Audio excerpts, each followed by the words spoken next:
Morning students, मैं Rawal convent की अध्यापिका मंजू फतेदार कक्षा 4 की पुस्तक ज्ञानोदय का पाठ 5 अहंकारी मक्खी की कहानी प्रस्तुत करने जा रही हूँ।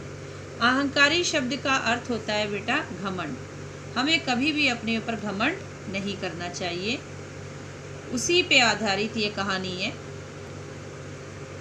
जंगल में एक शेर भोजन करके आराम कर रहा था।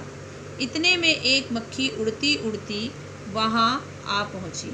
मक्खी शेर के कान के पास भिनभिनाने करने लगी। शेर को बहुत मुश्किल से नींद आई थी। उसने अपना पंजा उठाया तो मक्खी उड़ गई, लेकिन मक्खी ने फिर शेर के कान में भिनभिनाना शुरू कर दिया। शेर को बहुत गुस्सा आया।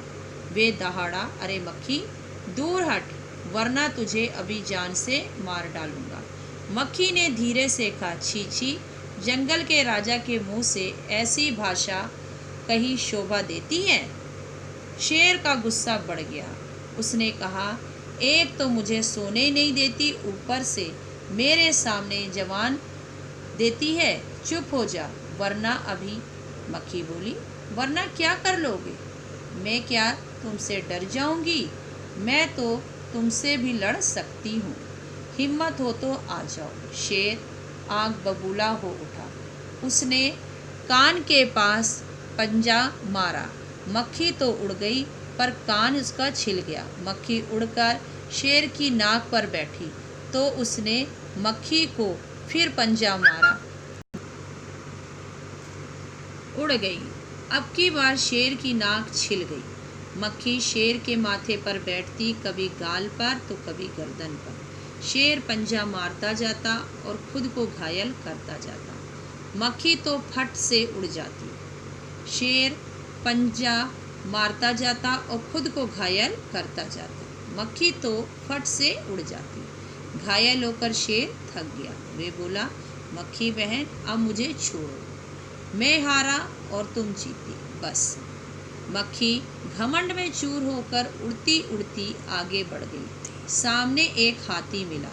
मक्खी ने कहा, अरे हाथी, मुझे प्रणाम कर। मैंने जंगल के राजा शेर के छक्के छुड़ा दिए, इसलिए जंगल में अब मेरा राज चलेगा। हाथी ने सोचा, इस पागल मक्खी से बहस करने में कौन समय बर्बाद करे। हाथी ने सूंड ऊपर उठाकर मक्खी को प्रणाम किया और आगे बढ़ गया। सामने से आ रही लोमड़ी ने सब देखा तो वो मंद मंद मुस्कुराने लगी। मक्खी को सबक सिखाने की युक्ति सोचने लगी। इतने में मक्खी ने लोमड़ी से कहा, अरे लोमड़ी, चल मुझे प्रणाम कर।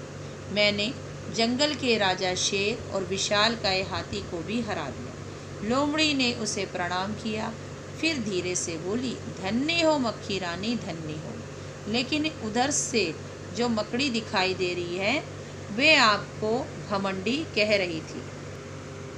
ये सुनकर मक्खी गुस्से से लाल पीली हो गई। मक्खी बोली, उस मकड़ी को तो मैं यूं ही ख़त्म कर दूंगी। ये कहते हुए जैसे ही मक्खी मकड़ी की तरफ झपटी, मकड़ी के जाल में फंस गई। मकड़ी जाल से छूटने की जो कोशिश करती जाती और भी अधिक फंसती जाती। ये देखकर लोमड़ी मंद मंद मुस्कुराती हुई वहाँ से चली गई। घमंडी की यही दुर्दशा होती है, इसलिए हमें अपने ऊपर कभी भी घमंड नहीं करना चाहिए। धन्यवाद।